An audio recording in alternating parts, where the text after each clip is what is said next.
Hello, welcome to the Lunatic Fringe, your guide to the moon phases and how they affect you based on your rising sign. In this video, we will be discussing the Cancer new moon on July 17th. This is a very powerful, transformative new moon. All new moons are about fresh starts, new beginnings, new plans. This powerful new moon is also making connections with Uranus in Taurus, with Neptune, retrograde Neptune in Pisces, and retrograde Pluto back in Capricorn. So to find out how that's affecting you based on your rising sign, stay tuned. Okay, Cancer rising. So we have the sun child. Oops, let me get this on this side of the camera. So we have the sun child, joy, vitality, energy, life force. The sun and the sun card represents our basic drive for significance, or our basic desire to be worthy. The sun is associated with Leo, and Leo is a fixed fire energy. So the energy of Leo is sort of like being worthy or being in the spotlight, just staying in your worthiness. So this is whenever the sun is in a sign or a house for you, it's really lighting up that drive for significance. So right now the sun is in your first house, Cancer. So the first house is the house of self. This is the house of inception, of where we come into the world, as well as how we see the world.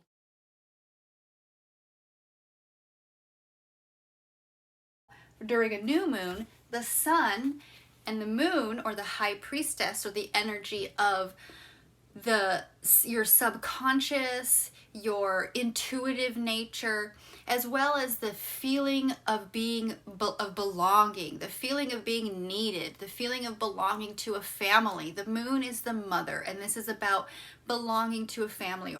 During a new moon, the sun and moon come together. They harmonize. They're no longer apart from each other or opposing each other. They are now harmonizing in the same house. So a new moon is the beginning of a new cycle. We are initiating something new. Now, Cancer is a cardinal sign. So it is the energy of Cancer is initiating. It's constantly trying to start something. But what Cancer is associated with is your emotional well-being. When we have the sun and the moon together in your first house, this is bringing a powerful alignment of energy, the energy of the sun, and your emotions, the emotional aspect of the moon. So this can really amplify your vitality, your self-expression, and it can bring a deeper emotional connection to your personal identity, to how you show up in the world. This is a really good time when the new moon happens to make new beginnings, fresh starts, make new plans, come up with new ideas. And in your case, it's regarding your identity. So this is really a good time to tap into your inner desires of who you want to be on an authentic level, to assert yourself confidently. The sun is bringing that confidence to you, and you're just really shining in the spotlight right now. And this is a good time to embrace your emotional needs while seeking out some personal growth and personal transformation. You're stepping into a new you, into a new self. Okay, next up we have Uranus. Uranus is the Fool. This is the energy of unexpected changes, of spontaneity, of crazy things happening, things that you didn't even see coming. This is also the energy of taking that leap of faith. This Fool here, you can see, is about to step off a cliff, but they're blissfully unaware because they have faith in what they're doing, okay? So Uranus is in Taurus. It's been in Taurus for quite a while.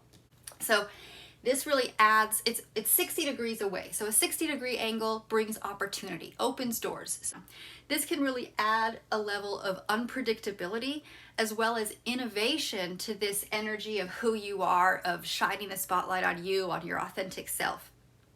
Now this can foster a progressive approach to your friendships, to your social networks, to your group activities, which can potentially lead to exciting and transformative experiences within that group setting, within that group community, that are going to help foster an authentic you and help foster that authentic self to come out and present yourself to the world.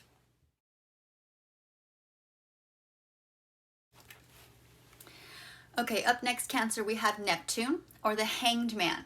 This is the energy of surrendering, of letting go, of major spiritual growth. So Neptune is at home in Pisces.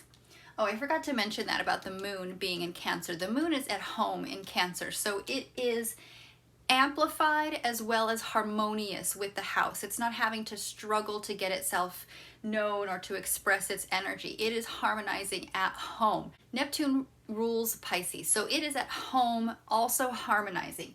This 120-degree angle between Neptune and the new moon, or the sun and moon, is creating luck. It's a trine, and it's bringing a lucky, harmonious, wonderful, beneficial energy to this equation.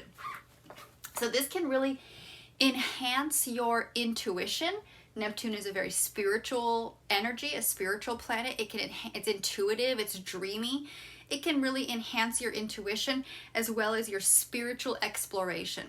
This energy is really inviting you to delve deeper into your spiritual subconscious and explore these higher realms of consciousness for personal growth and for understanding the spirit world, the spirit realm, yourself on a spiritual level, for understanding your subconscious, maybe like dream practices such as transcendental meditation or controlling your dreams, being able to be lucid in your dreams, and it being in your ninth house. Your ninth house is the house of higher mind, learning, expanding your intellect. It's the house of higher education, of learning from others, as well as sharing your skills or your thoughts or ideas with others.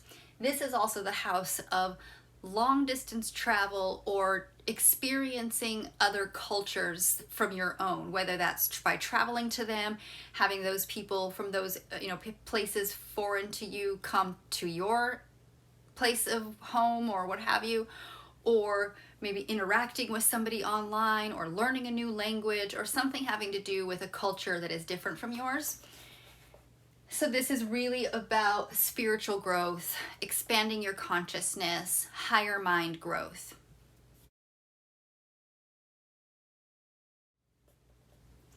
Now, lastly, Cancer, we have Pluto.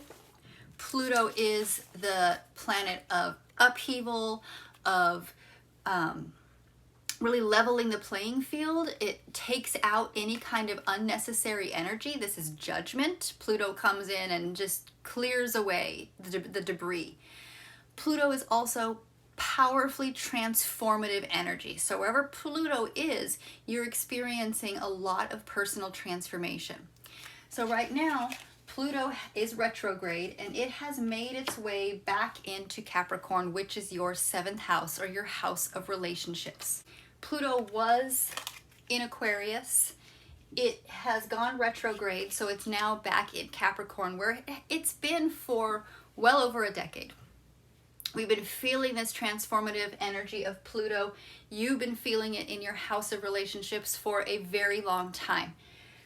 Pluto will be making its way back into Aquarius next year, where it will stay for 20 years. But for right now, it's made that cross back over the threshold, back into Capricorn, back into your 7th house. So you will be revisiting some 7th house relationship, union, partnership type of energy for the remainder of the year.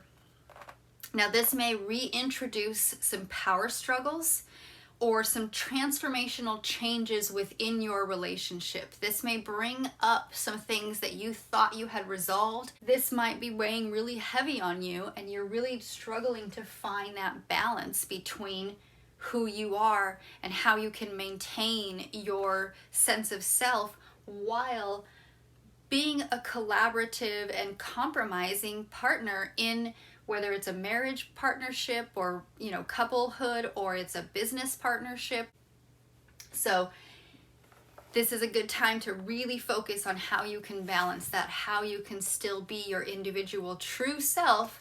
You really want to shine, and there's so much help coming from this social network and from your groups or friends or some kind of organization that you belong with is helping to open the doors to create that balance. You also have this sort of surrendering energy, this letting go and allowing for some spiritual growth to come in through higher education, through academic situations, or travel, long distance traveling overseas, experiencing foreign lands or foreign cultures, etc. So that's all I have for you today, Cancer. Thank you so much for getting to the end of this video. Please don't forget to like and subscribe. I appreciate all the support, and I will see you next time. Bye.